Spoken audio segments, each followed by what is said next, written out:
आज की case studies के इस लेक्चर में बात करेंगे बीएनएस 2023 की धारा 356 की। जब 356 की बात आती है तो तत्काल याद आता है कि ये धारा मानहानि के लिए। तो बहुत सारे लोग ये कहते हैं कि सर पत्नी के ऊपर मानहानि का केस नहीं बनता है, पत्नी के ऊपर मानहानि का केस नहीं कर सकते। तो चलिए आज मैं आपको एक जजमेंट के बारे में बताता हूं कि पत्नी के ऊपर मानहानि का केस हुआ और उसमें पत्नी के विरुद्ध ये मामला गया और कोर्ट ने आदेश दिया कि पत्नी पति को कॉम्पनसेशन देगी। दूसरा ये कि इसकी परिभाषा क्या है ये भी बताएंगे। तीसरा ये कि किन किन आधारों पर आप मानहानि का केस पत्नी के ऊपर कर सकते हैं। जय जनेन्द्र, मैं हूं मुकेश जैन। अगर आप मुझसे बात करना चाहते हैं तो आप सीधे अपॉइंटमेंट लेकर फोन पर बात कर सकते हैं। अपॉइंटमेंट के लिए या इस तरह जजमेंट्स के पैकेज के लिए जिसमें आपको 150 से अधिक जजमेंट्स मिलेंगे या अन्य किसी जानकारी के लिए दिए गए नंबर पर आप हमें एक छोटा सा मैसेज लिखिए, इसके बाद हम आपसे संपर्क करेंगे। वीडियो को लाइक और शेयर कर दिए। चलिए शुरुआत करते हैं। सबसे पहले परिभाषा की बात कर लेते हैं।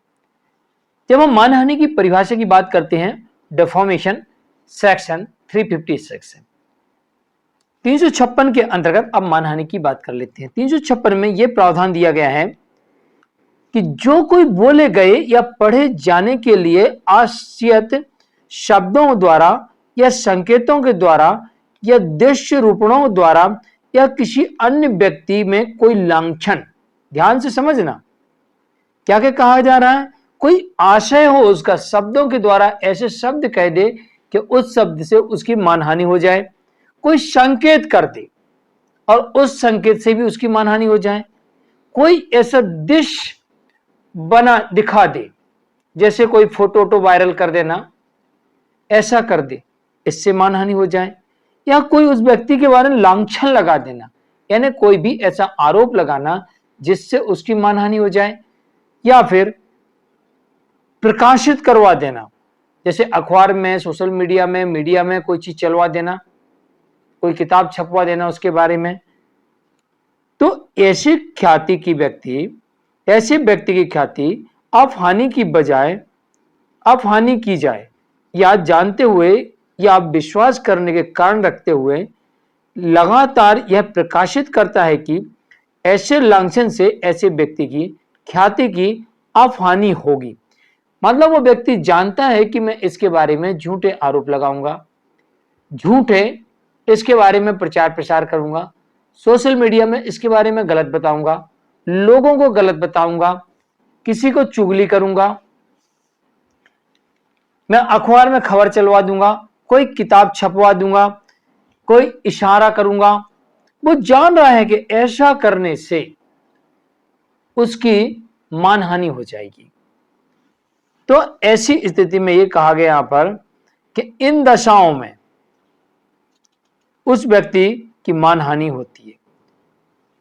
यहां पर कुछ अपवाद भी इसके अंदर दिए गए हैं, लेकिन जहां तक मैं इसको देख रहा हूं कि अभी तक मेरे को कोई भी ऐसा कहीं पर शब्द पढ़ने को नहीं मिला जहां पर यह लिखा हो कि आप पत्नी के ऊपर मानहानि का केस नहीं कर सकते।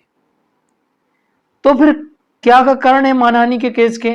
जैसे अभी हाल फिलहाल में एक केस देखने को मिला जहां पर पत्नी अपने पति की, परिवार वालों की चुगली किसी अन्य व्यक्ति से कर रही थी, व्हाट्सएप के माध्यम से, ईमेल्स के माध्यम से, और यहां पर पति ने पत्नी के व्हाट्सएप चैट और ईमेल को पकड़ा और उसमें देखा कि उसकी वो किसी अन्य व्यक्ति से झूठी चुगली कर रही है, जिसकी वजह से उसे मेंटल डिप्रेशन का शिकार होना पड़ा, मतलब मानसिक बीमारी हो गई।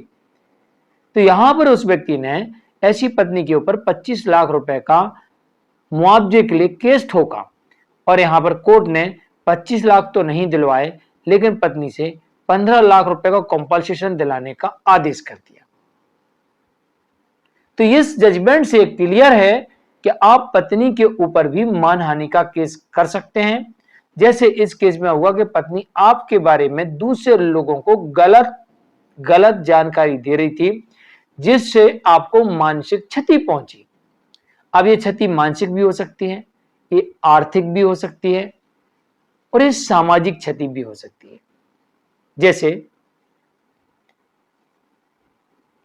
समाज में आपका बढ़िया वर्चस्व था, लोग आपको बहुत अच्छा मानते थे, लेकिन कोई ऐसी बात फैला दी जाए आपके बारे में कि लोग कहें अरे ये महात्मा आदमी और इतना कमीना निकला।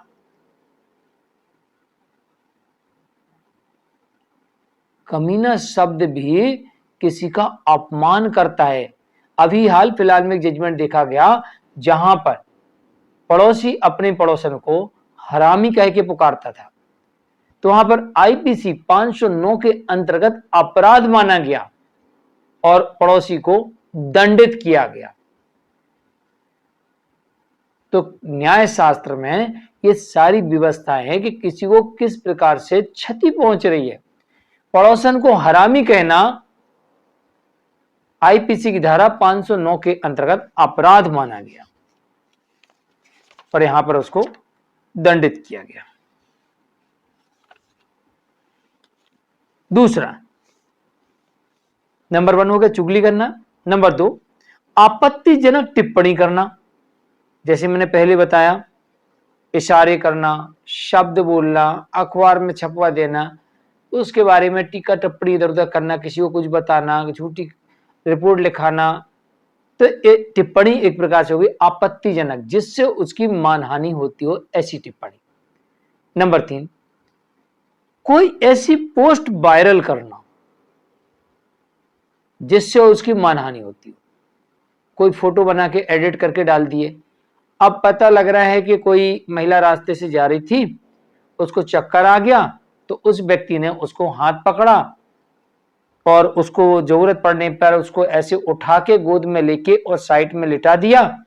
अब यहां से किसी ने उसकी फोटो बना ली और उस फोटो को बढ़िया बड़ी बड़ी पोस्ट बना के लगा दिया। ये व्यक्ति देखो अपने आप को इतना शरीफ बोलता है, फला फला समाज का अध्यक्ष है, जब इसके सामने जाओ तो नजरें झुका के बात करता है। और ये देखो बीच सड़क पर यार साइड में एक महिला को किस तरीके से लेके उसका शोषण कर रहा है, उसके साथ इसके अवैध संबंध है या कोई सेक्स वर्कर है उसके साथ में दिखाई दे रहा है। तो ऐसी पोस्ट बना के वायरल कर देना, जैसे पत्नी कहे कि मेरे परिवार वालों ने हमें भूखा रखा, और उसको प्रचार प्रसार करें। और जबकि वो लोग ऐसा नहीं कर सकते, उनकी बड़ी प्रतिष्ठा है और उन्होंने ऐसा नहीं किया और पत्नी के पास इसका कोई सबूत नहीं है, तो एक प्रकार से उनकी सामाजिक छवि खराब हुई और मानसिक क्षति पहुंची। तो यहां पर मानहानि का केस दोनों ही मामलों में बनता है। नंबर 4, झूठे केस कर देना, जिसमें ऐसे आरोप लगाना कि जो आरोप मानहानि के दायरे में आते हो, लेकिन वो आरोप झूठे हों और मानहानि के दायरे में आते हो।